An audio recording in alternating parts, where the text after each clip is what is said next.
Do you know there are cases where you are better off buying a used car with a high mileage compared to a used one with a lower mileage? Now let me explain. There's something called city miles and highway miles. What the city mile mean is that the car has accumulated most of its mileage driving in town. That is through probably stop and go traffic or just driving through short distances. For highway miles, it means the car has accumulated most of its mileage driving on the highway. Now, if you bring two cars, let's say two Toyota Camry produced in the same year, 2023, one has done city miles and another has done highway miles, the probability is that the one with highway miles would definitely have gone a longer mileage. Like the one with city miles would have probably have gone like, let's say, 60,000 miles.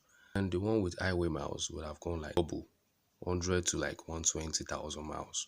If you go to a car dealership and you see these two cars, they look exactly the same, and you check both of them and you look at the mileage, definitely you would want to go for the one with lower miles, which is the normal thing to do. But what you don't know is that a car that has gone highway miles is good for your engine, because I don't know if you've heard of something called an Italian tune-up. Your car is not running well and someone says, I'm going to do an Italian tune-up for your car. What the person is going to do is that the person is going to just take your car to the highway.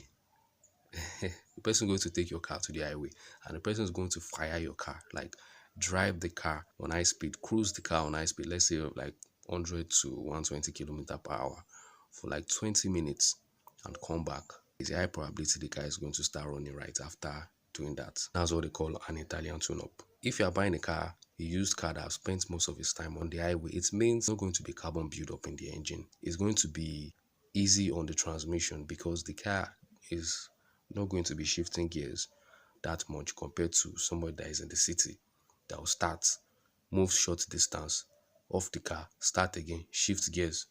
Compared to somebody that is just steadily moving at 100 to 120 kilometers, the car is not going to be shifting gears that much, which is good for the transmission, also for the brakes, and also for some other components of the car, right? In a stop and go traffic, you are going to be putting pressure on the brake, letting off, putting pressure, letting off. But for somebody that is steadily on the highway, it would likely not be putting pressure on the brake, less use of the brake. And you know, the most wear and tear on your car's engine is when you are starting the car up. So that frequent on and off that you get in a car with city miles is more damaging to the car than a car that does less of that but moves for long distance.